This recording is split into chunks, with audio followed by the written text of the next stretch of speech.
பில்லி சூனிய கட்டுகள், மந்திரவாதங்கள், இச்சையின் ஆவிகள், உலகத்தின் ஆவிகள், சரியா கர்த்தருடைய இதெல்லாம் இருளின் ஆதிக்கங்களோடு சம்பந்தப்பட்டது. இதெல்லாம் இருளின் ஆதிக்கங்கள். கர்த்தருடைய பிள்ளைகள், இருளில் நடமாடுகிற கொள்ளை நோய்கள், இரவில கடந்து அங்கே இங்கே அலைஞ்சிட்டு கிடக்கிறது, நைட்டில் சரிவர தூங்காம செல்போனில் தங்களுக்குரியவர்களோடெல்லாம் பேசி கொண்டிருப்பது, தவறான தொடர்பில் இருப்பது, இருளின் ஆதிக்கம்.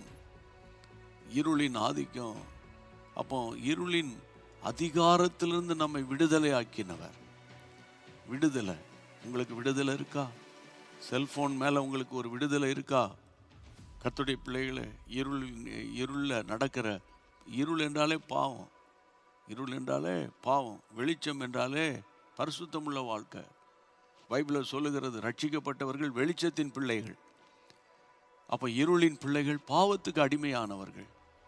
அப்போ இந்த நாட்களில் இந்த சத்தியத்தை நீங்கள் கேட்குறீங்க.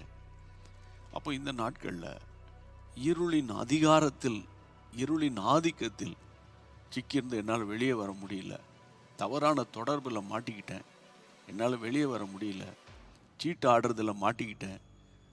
கர்த்தருடைய பிள்ளைகளை, கேம்லிங்கில் போய் சிக்கிட்டேன். ஆமாம், இந்த ரம்மி கேம்ஸுக்கு அடிமை ஆயிட்டேன்.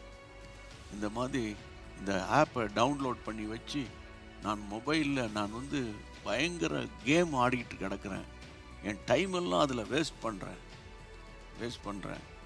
ஒய்ஃபோட போய் டைம் ஸ்பெண்ட் பண்ணுறதுக்கு நிறைய பேருக்கு நீ விருப்பம் கிடையாது. பிள்ளைகளோடு கூட டைம் ஸ்பெண்ட் பண்ணுறதுக்கு சிலருக்கு விருப்பம் கிடையாது. அப்பா அம்மாவோடு ஃபேஸ் பண்ணி அப்பா அம்மாவோடு கூட உட்கார்ந்து பேசுவதுக்கு, அவங்க மனம் திறந்து பகிர்ந்து கொள்றதுக்கு இன்றைக்கி டைம் கிடையாதுன்னு சொல்கிறாங்க. ஆனால் அவங்க ஓயாமல் செல்ஃபோனில் நிறைய கேம்ஸ் எல்லாம் டவுன்லோட் பண்ணி வச்சு இன்றைக்கி பார்த்தீங்கன்னா அதில் விளையாடி அதுக்கு அடிமைத்தனத்தில் சிக்கியிருக்கிறாங்க.